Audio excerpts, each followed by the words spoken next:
You're not becoming a fireman. Firefighter, not fireman. The term firefighter was coined to create the illusion that women are of the same standard and do the same job as men in the fire service.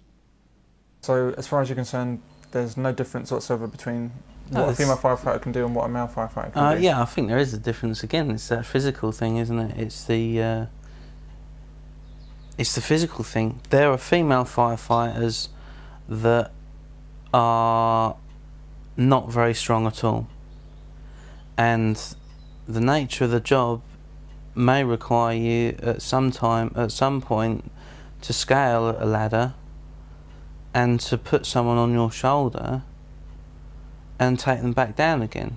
And there are female firefighters that won't be able to do that. You're there to rescue people. You're there to show that, you know, your skills and your strength and stamina are enough to cope with the job. Females are being let into the fire brigade to show statistics that the fire brigade, or the LFB, London Fire Brigade, are being equal ops, and yet they don't seem to perhaps really realise that on the front line you do need some strength. They've got strength tests, you know, for the entrance, but they're being constantly doctored so that they're not as hard as they used to be. Pretty much since they've been pushing for more females to come through, I feel the standards have dropped.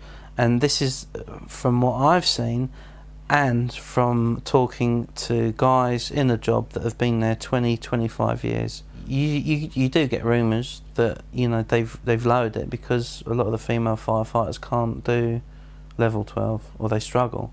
You're a woman, Julie. Marge, women have been firefighters since... What? London's burning? Well... And what good are they? My dad was right about this. Can women lift the 135? Can they break down a door? Can they carry a man down a ladder? As long as there's fairness, you know, I don't have a problem with female firefighters. I think, I believe that their strength and fitness should come up, not the tests come down to them. That's wrong. Would they do that in the SAS? Would they say to a female SAS, you know, you got to go and save this embassy dude that's being held by, you know, terrorists, but, you know, in your entrance exam we won't require you to run quite as hard as the guys, and we'll bring the targets a little bit closer for you for target practice. There's a thing in the brigade where they have female open days, so they can try on the fire gear and have a little go around the rat run and see what it's like before they come and do it for real, for the real selection process. They can talk to people and other firefighters and submerge themselves into it, which is good. It's great. Why not? You know, let's get people involved and let them. But there's no such day for male firefighters.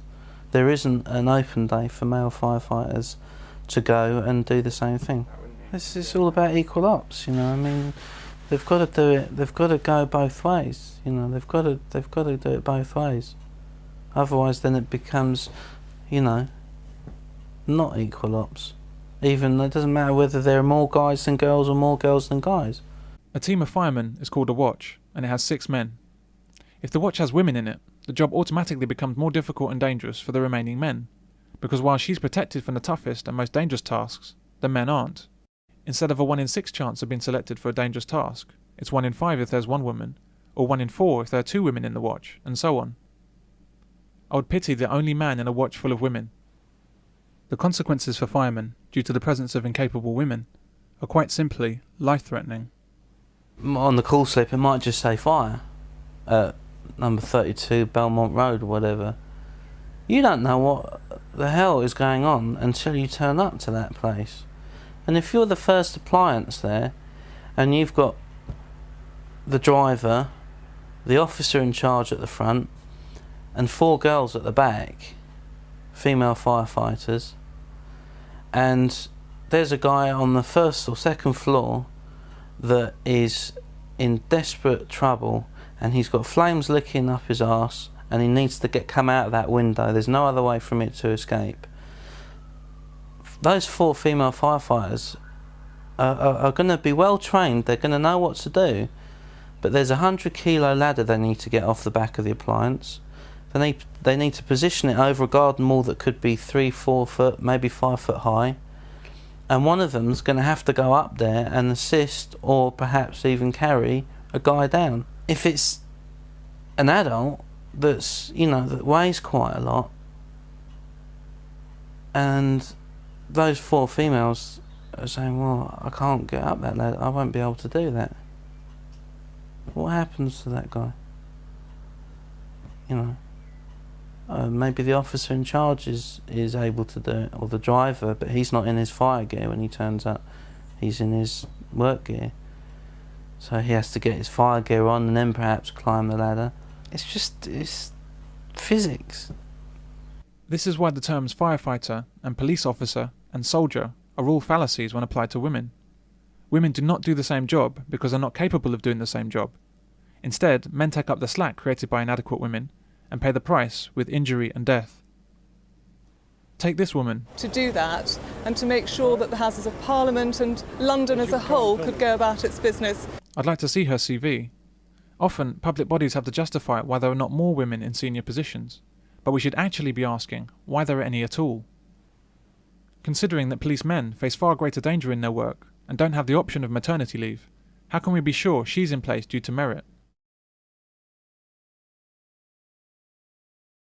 Why can we recognise discrimination everywhere, except against men? A man's world in many ways. I know there are many female firefighters now, a lot more than there were, but there's still the minority, very much so. Yes, and I think, especially having met, women in the fire service as well, I mean, that they are tough and they do have to hold their own. No, for sure. I suspect that if we removed all men from firefighting, if we replaced everyone in the service with females, if we even painted fire trucks pink, women would still complain how difficult it was for women in a male-dominated profession.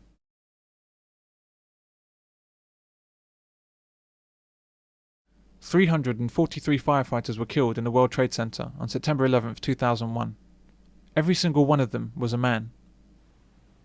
Where were all the women attached to the fire stations in New York? What excuse did the women find for not going into the Twin Towers? How many female firefighters were on maternity leave whilst these men died? This woman on the game show Fort Boyard is a firefighter. I hope they've taught you how to knock down doors. Definitely. In you go. Oh no! This is tough. As high as you can. As high as you can. As high as you can. Take a bigger run up. She's a hard lady. Come on, Jane. Remember the elbow. Big run, as fast as you can. That's and high. Go for it. High. Oh. High. Really? So close. As fast as you can. Well done. Get going. Oh. Jane, come out. Come out. Jane, that was such a great effort. Okay. Yeah, I think just 2 more throws and you would have been there, but that's tough for you. A man with no firefighter training has no trouble with the same task. It's a bit of an outy one, I think. Be aiming higher, that's it. He got it! It's on the floor. Okay, brilliant, he's got the key, come out! Yeah, okay, fab! Brilliant, well done! A woman can actually fail the physical component of the fireman test and still become a firewoman to meet female quotas. Firewomen are paid exactly the same as firemen, who are more physically able and better suited to the job. This is wrong, and a very substantial pay gap should exist in the fire service, and also other services. That's right, you heard it here first. Male soldiers, male police officers, and male firefighters should be paid more than women. This is not about being unfair to women, it's about being fair to men, and recognising their greater efforts, their greater abilities, and their greater risks. This is a recurrent theme when we look at equality. Women want equal rights to do a job and equal benefits, but they also want lower standards of entry and less risk. And we let this happen. One of the main changes that has to come is that if we want to talk about any form of emancipation, liberation, equality for women, then there has to be equality of responsibility. By politicising essential do-or-die services, we truly show the Pyrrhic victory of feminism. Men's lives are at risk, the lives of the public are at risk, And why? She's not becoming a firefighter. It's what she wants.